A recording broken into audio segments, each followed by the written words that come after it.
Hello મિત્રો, જય માતાજી. હું તમારો મીઠાપરા અને મારી યુટ્યુબ ચેનલને સબસ્ક્રાઈબ કરી દીજો, લાઇક ફોલો અને શેર કરવાનું ના ભૂલતા. બંને તાલગીન વિડીયો શેર કરી દીજો. આજે નવો વિડીયો લઈને આવી ગયો છું, જે છે ખૂબ વાયરલ થાય છે. ઇન્સ્ટાગ્રામ, વોટ્સઅપ, યુટ્યુબ ચેનલ બધી જગ્યાએ ખૂબ ચર્ચા થાય છે. જે છે કમલેશ જાદવ અને દાનબાપુ વિશે વાત કરે છે. એ કમલેશ યાદવ વ્યક્તિ એવો છે કે ખોટા ભૂવા ધતિંગ કરતા હોય એવા માણસોને ગોતે છે, પણ એને નથી ખબર આ સત્ય છે. સુરાપુરા ધામ અને હું પણ માનવા વાળો છું દાનબાપુને, અને એ કામ સુરાપુરા ધામમાં થાય છે. જે શ્રદ્ધાળુ વિશ્વાસથી શ્રદ્ધાથી જાય છે એના કામ કરે જ છે દાનબાપુ. અને જે લાખો માણસોની લાગણી દુભે એવા શબ્દ કમલેશ જાદવ વાત કરી રહ્યો છે. અને કીર્તિદાન દેસાઈ તે ભાઈ એવા ધતિંગ કરીને ફેમસ થવા કરે છે આ બધાય. અને જે માને છે એ તો ભાઈ માનતા જ રહેવાના છે. તમે ગમે એટલે ઠેકડા મારી લ્યો, આ કમલેશ યાદવ અને કીર્તિદાનને દેસાઈને વાત કરવાની છે ભાઈ. જે કીર્તિ પટેલ વાત કરે છે સુરાપુરા ધામ વિશે, અને એ કમલેશ યાદવને જ કહેવા માંગે છે. તો ચાલો ઠેઠ લગીને વિડીયો જુઓ અને લાઈક ફોલો અને શેર કરી દીજો બધાને જાણકારી મળી જાય ભાઈ. તો ચાલો શું વાત કરી રહ્યો છે કમલેશ જાદવ, તો ઠેઠ લગીને વિડીયો જોવો ભાઈ, બને ત્યાં લગીને શેર કરી દીજો. ચાલો તમને દેખાડું સુરાપુરા ધામનો ચમત્કાર. એટલે હજુ સુધીમાં કોઈ માનો લાલ પેદા નથી થયો. નમસ્કાર મિત્રો, વિડીયોમાં તમારું સ્વાગત છે. મિત્રો, સુરાપુરા ધામ ભોળાદ વરી પાછા ચર્ચામાં આવી ગયા છે. કારણ કે ચર્ચામાં આવવાનું કારણ એક જ છે કે એનો પણ વિરોધ થઈ રહ્યો છે. હા મિત્રો, તમે એકદમ સાચું સાંભળી રહ્યા છો. શું છે ઘટના, આવો જાણી લઈએ. દર્શક મિત્રો, તમને ખબર છે કે સુરજ ભુવાને જેમ વિરોધ કરતો હતો એનું નામ છે કમલેશ જાદવ, જે જુનાગઢનો છે. હવે હાલમાં એને સુરાપુરા ધામ ભોળાદ છે એનું બહુ બધું નામ છે, બહુ સારી એની ચમત્કારો છે, મંદિરના ઘણા બધા પરચાઓ છે દાદાના. એનો પણ આ લોકો વિરોધ કરી રહ્યા છે કમલેશ જાદવ, અને ખુલ્લી પડકાર ચેલેન્જ આપી છે કે સુરાપુરા ધામ ભોળાદમાં જો શક્તિ હોય તો મને આવું કામ કરીને બતાવી દે, તો અમે એટલા રૂપિયા 2 કરોડ રૂપિયા આપવા તૈયાર છીએ. એનો હમણાં હું તમને આખો વિડીયો સંભળાવું, એટલે અંત સુધી સાંભળજો, અધૂરો મૂકીને ના જતા, તો તમને કઈ ખબર નહીં પડે. એને લઈને કીર્તિ પટેલ પણ ગુસ્સે ભરાઈ છે. કીર્તિ પટેલે આગળ તમે વિડીયો જોયો એવી રીતે કમલેશ જાદવને ગાળો કાઢી છે, અને બીજા પણ ઘણા લોકો કમલેશ ઉપર ગુસ્સે થયા છે. કમલેશ જાદવ બધા ભૂવા ભરાડીનો વિરોધ કરતા હોય છે મિત્રો, અને કમલેશ જાદવ બધાને એમ કહેતા હોય છે કે તમારામાં જો શક્તિ હોય તો અમને એક ચમત્કાર કરીને બતાવી દો, તો તમને અમે એટલા રૂપિયા આપશું. ત્યારે મિત્રો, હવે હાલમાં એને સુરાપુરા ધામ ભોળાદનો પણ વિરોધ ચાલુ કર્યો છે, અને આખું ગુજરાત હવે કમલેશ જાદવનો વિરોધ કરી રહ્યું છે. કારણ કે કમલેશે સુરાપુરા ધામનો વિરોધ કર્યો, કારણ કે સુરાપુરા ધામ ભોળાદમાં બધા ગુજરાતીઓને આસ્થા જોડાઈ ગઈ છે, ઘણાનો શ્રદ્ધા વિશ્વાસ જોડાઈ ગયો છે, અને ભોળાદના ચમત્કારો પણ આપણે ઘણીવાર સાંભળ્યા છે. પરંતુ હવે ભગવાનનો પણ લોકો વિરોધ કરી રહ્યા છે, જેમ કે કમલેશ જાદવ જેવા લોકો. ત્યારે મિત્રો, હવે લોકો કમલેશ જાદવને ફોન કરી અને ધમકીઓ પણ મારી રહ્યા છે, અને એના વિડીયો પણ સોશિયલ મીડિયાની અંદર વાયરલ થઈ રહ્યા છે.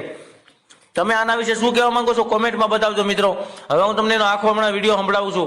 આ કમલેશ જાદવ છે, ફોટામાં તમે જોઈ શકો છો, તે જુનાગઢનો છે મિત્રો, અને બધા લોકોના ભુવા ભરાડીનો વિરોધ કરતો હોય છે અને ખુલ્લી ચેલેન્જ આપતો હોય છે. પછી આને તો સુરાપુરા ધામ ભોળાદને ચેલેન્જ આપી છે, અને પછી બધા લોકોએ જવાબ આપ્યો છે, અને એનો આખું રેકોર્ડિંગ તમે વાયરલ થયું છે, સાંભળો, પછી કોમેન્ટ કરવાનું ભૂલતા નહીં. જુઓ તમે. બિલકુલ ભોળાદના જે સંત છે, જે દાનભા કરીને જે છે, ઘણા બધા વિડીયો યુટ્યુબના માધ્યમથી મને જોવા મળ્યા. તેમાં દાનભા જે છે 7 પેઢીના નામનો ઉલ્લેખ કરે છે, 7 પેઢીમાં ક્યારે કોણ અને કેવી રીતના મર્યું છે તેનો પણ ઉલ્લેખ કરે છે.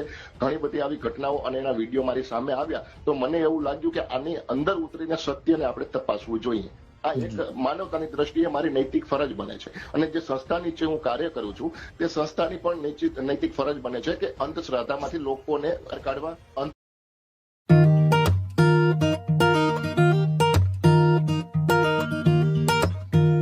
વ્યક્તિ ધૂણી અને માતા તેના શરીરમાં આવવા કે કોઈ દૈવિક શક્તિ શરીરમાં આવવી, જો આવું કોઈ પણ વસ્તુ સાબિત કરી શકતા હોય તો અમે અમારી માલિકીની બધી સંપત્તિ વેચી અને જે રોકડ ઇનામની અમે જાહેરાત કરી છે તેને પુરવાર પાડીશું. અને જો સત્ય હોય તો પછી કોઈ શરમાવાની કે મૂંઝાવાની જરૂર જ નથી, કારણ કે સત્ય હંમેશા સત્ય જ રહેવાનું છે.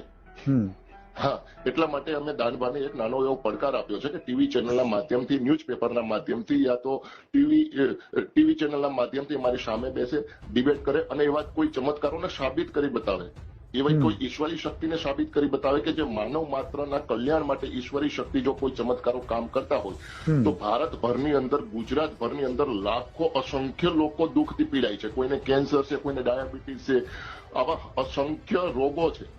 અને એનું નિરાકરણ મેં એવું પણ સાંભળેલું છે કે દાનભા જે છે કેન્સર જેવી જીવલેણ બીમારીને પણ મટાડી દે છે મંત્ર તંત્રથી કે કોઈ આસ્થાથી કે શ્રદ્ધાથી કે જે પણ રીતે કરતા હોય તે આઈ હેવ નો આઈડિયા. પણ જો આવું ખરેખર શક્ય હોય તો પછી આપણે ઘણા બધા એવા પીડિત લોકો છે જેની સહાય રૂપી એક આપણે પહેલ કરીએ અને લોકોને કંઈક નવું જાણવા મળે, નવું શીખવા મળે અને દુઃખ દર્દમાંથી તે લોકોને છુટકારો મળે, આવું કાર્ય થાય તો પછી આપણે ન્યૂઝ ચેનલના માધ્યમથી ઉજાગર કરીશું. જી, તો આજે તમે અત્યારે ઓફર કરી છે કે તમે એમાં ઇનામ પણ આપવા તૈયાર છો કરોડો રૂપિયા.